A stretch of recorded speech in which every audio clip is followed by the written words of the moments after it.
একদল এক পক্ষকে রাজাকার, একদল আরেক পক্ষকে চাঁদাবাজ ডাকছেন। মনে হয় যেন বিএনপি আগে খুব ধোয়া তুলসী পাতা ছিল, দুধে আলতা ছিল, হঠাৎ করে ওরা চাঁদাবাজ হয়ে গেছেন। আর জামাত তো এই 5ই আগস্টের পরে রাজাকার হয়েছে, এর আগে কিছু ছিল না, খুব ভালো ছিল। বিষয়টা অনেকটা এরকম মনে হয় না? আপনারা 25 বছর ধরে ঐক্যবদ্ধ ছিলেন, 25 বছর ধরে জোট করেছেন, সরকারে এসেছেন। বিএনপি থেকে বেরিয়ে আসার জন্য জামাতকে এমন কোনো দেওয়া হয় নাই, কি প্রস্তাবনা দেওয়া হয় নাই। মন্ত্রিত্ব, পার্লামেন্টে অবস্থান, তাদের নেতাদের ফাঁসি থেকে মুক্তি, সব ধরনের প্রপোজাল তাদেরকে দেওয়া হয়েছিল। তারা তো বিএনপি থেকে জোট থেকে বেরিয়ে আসে নাই। আর বিএনপিকে হেন কোনো মন্তব্য করা হয় না যে রাজাকারের মদতদাতা খালেদা জিয়াকে বলা হইতো যে উনি নাকি জামাতের আমির, পরোক্ষ আমির, বলা হয়েছে না ভাই? তাহলে এত কিছুর পরেও আপনারা তখন ঐক্য ভাঙেন নাই, আপনারা এক গড়ছাড়া ছিলেন। যেই সময় রাষ্ট্রটাকে গড়া দরকার, যেই সময় আবু সাইদ মুগ্ধের রক্তের উপর দাঁড়িয়ে আপনাদের বলা উচিত ছিল যে এই বাংলাদেশ অনেক কষ্টে ফেরত পেয়েছি, অনেক কষ্টে খালেদা জিয়াকে আবার আমরা রাজপথে দেখেছি। খালেদা জিয়ার সেই মায়াময়, সেই স্নেহময়ী চেহারা দেখার সৌভাগ্য হয়েছে। যেই কষ্টের ফলে আজকে আমরা সবাই মিলে বাংলাদেশ সংস্কারের জন্য আলোচনা করতে পারছি। সেই সময় আপনাদের ঐক্য দরকার ছিল। আসলে আপনাদের ঐক্য ছিল স্বার্থের ঐক্য। আপনারা শুধু ক্ষমতায় যাওয়ার জন্য, সংসদে সিট পাওয়ার জন্য, মন্ত্রিত্বের জন্য, ক্ষমতায় অর্জনের জন্য সে ঐক্য করেছিলেন। শুনলে হয়তো খারাপ লাগবে, আমি এই কথাটা এই জন্যই বলছি যে আপনাদের উপলব্ধির জন্য বলছি।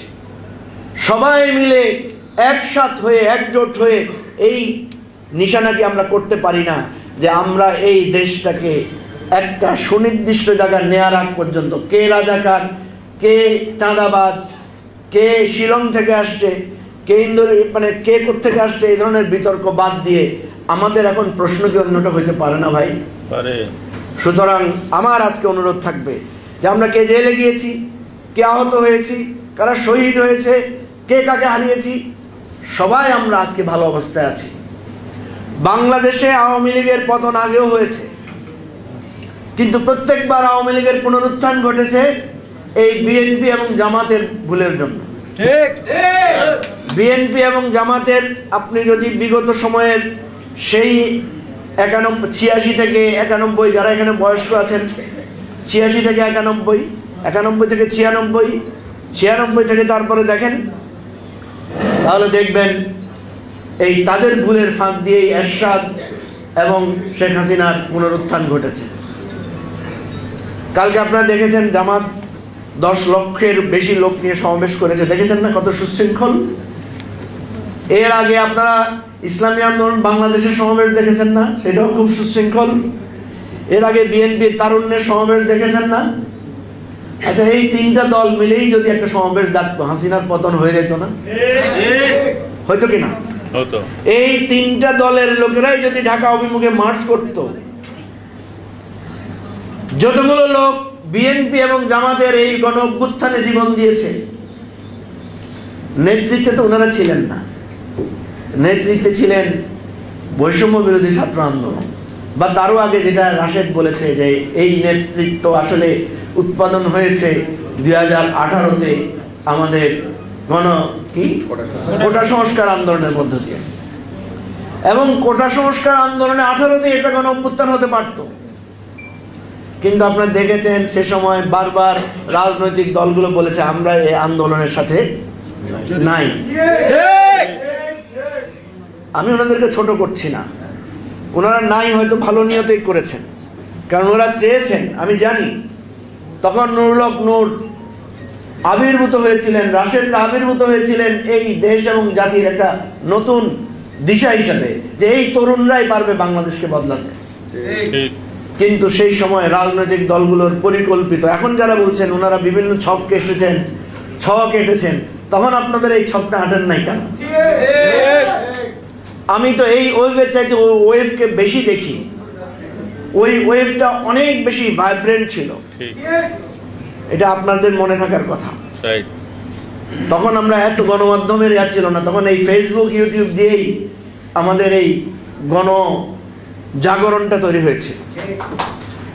তো প্রিয় ভাই বন্ধুগণ, আমি যে কথাটা বলতে চাচ্ছিলাম যে বিএনপি জামাতের 1 বছর যেতে হয় নাই, দেখেন কিভাবে বিভেদটা বিতর্কটা তাদের তৈরি হয়েছে।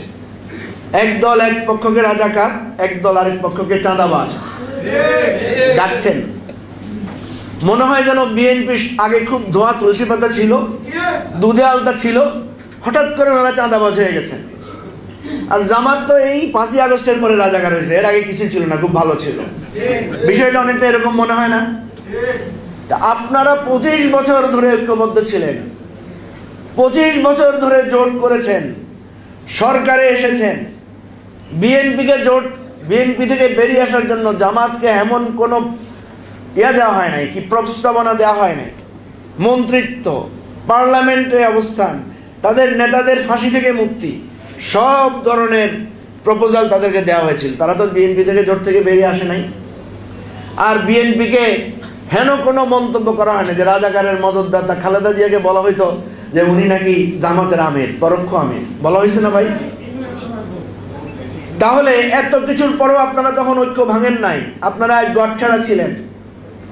যেই সময় রাষ্ট্রটাকে গড়া দরকার, যেই সময় আবু সাইদ মুগ্ধের রক্তের উপর দাঁড়িয়ে আপনাদের বলা উচিত ছিল যে এই বাংলাদেশ অনেক কষ্টে ফেরত পেয়েছি, অনেক কষ্টে খালেদা জিয়াকে আবার আমরা রাজপথে দেখেছি, খালেদা জিয়ার সেই মায়াময়, সেই স্নেহময়ী চেহারা দেখার সৌভাগ্য হয়েছে, যেই কষ্টের ফলে আজকে আমরা সবাই মিলে বাংলাদেশ সংস্কারের জন্য আলোচনা করতে পারছি। সেই সময় আপনাদের ঐক্য দরকার ছিল। আসলে আপনাদের ঐক্য ছিল স্বার্থের ঐক্য। আপনারা শুধু ক্ষমতায় যাওয়ার জন্য, সংসদে সিট পাওয়ার জন্য, মন্ত্রিত্বের জন্য, ক্ষমতায় অর্জনের জন্য সে ঐক্য করেছিলেন। শুনলে হয়তো খারাপ লাগবে, আমি এই কথাটা এই জন্যই বলছি যে আপনাদের উপলব্ধির জন্য বলছি। সবাই মিলে একসাথ হয়ে, একজোট হয়ে এই নিশানাটি আমরা করতে পারি না যে আমরা এই দেশটাকে একটা সুনির্দিষ্ট জায়গায় নেওয়ার আগ পর্যন্ত কে রাজাকার, কে চাঁদাবাজ, কে শিলং থেকে আসছে, কে কে কোত্থেকে আসছে, এই ধরনের বিতর্ক বাদ দিয়ে আমাদের এখন প্রশ্ন কি অন্যটা হইতে পারে না ভাই? সুতরাং আমার আজকে অনুরোধ থাকবে যে আমরা কে জেলে গিয়েছি, কে আহত হয়েছি, কারা শহীদ হয়েছে, কে কাকে হারিয়েছি, সবাই আমরা আজকে ভালো অবস্থায় আছি। আমি কালকে একটা অনুষ্ঠানে বলেছিলাম যে শহীদ পরিবারদের এখন আমরা খোঁজ নিতে যাচ্ছি। যদি শেখ হাসিনার পতন না হইতো, ওই শহীদ পরিবারের কেউ পরিচয় দিত না। কারণ আমি আপনাদেরকে ইতিহাসের কথা বলি, 5ই মেতে যখন হেফাজতের উপরে ক্র্যাকডাউন হয়েছিল, তখন আমাদের কাছে লিস্ট এসেছিল কতগুলো পরিবার নিহত হয়েছে। আমরা যখন তাদের বাড়িতে খোঁজ নিতে গেছি, কেউ স্বীকার করে না, বলতে না আমাদের কোনো ছেলে মারা যায় নাই, বলতে আমাদের এই নামে কোনো ছেলেই নাই। বুঝতে পেরেছেন? পরে যখন আমরা তাদেরকে আসল পরিচয় দিয়েছি, তখন আমাদেরকে জড়িয়ে ধরে কান্না করে বলেছে আমার ছেলে মারা গেছে, ছেলের লাশটাও আনতে পারি নাই। আজকে শেখ হাসিনা যদি পালিয়ে না যায়, তো আওয়ামী লীগ যদি পতন না হইতো, একই দৃশ্য হইতো না ভাই? আজকে আবু সাইদের পরিবারকে জঙ্গি বলে জেলখানায় থাকতে হইতো। তো সুতরাং আমাকে সহ আমাদের সবাই বলছে, আমরা সবাই জেলখানায় থাকতাম, আমরা সবাই মামলায় থাকতাম, এবং আপনারা যারা আমাদের প্রচারণা করেছেন, আপনাদেরও শেষ পর্যন্ত ধরা হইতো। সুতরাং আমি অনুরোধ করব, কি পেয়েছেন, অনেক পেয়ে গেছি আমরা, শুধু পাওয়ার চিন্তা করেন, আর কি অবস্থা ছিল সেটা চিন্তা করে আল্লাহর ওয়াস্তে ঐক্যটা বজায় রাখেন, রাষ্ট্রটাকে একটা জায়গায় নেন, সংস্কারগুলোর সাথে সবাই একমত হন, এবং এই নতুন বাংলাদেশটাকে আমরা গড়ি। সেই নতুন বাংলাদেশটা গড়ার পরে আমরা আওয়ামী লীগকে বলবো যে ওযু কালাম করে, গোসল টোসল করে, তওবা তিল্লাহ করে আসেন, আপনাদেরকেও আমরা আমাদের রাজনীতিতে আমরা রিকনসিলিয়েশন করতে চাই। এটাই হচ্ছে আমাদের নতুন বাংলাদেশের স্বপ্ন, সেটাই আমাদেরকে এগিয়ে নিতে হবে। সবাইকে ধন্যবাদ। আসসালামু আলাইকুম।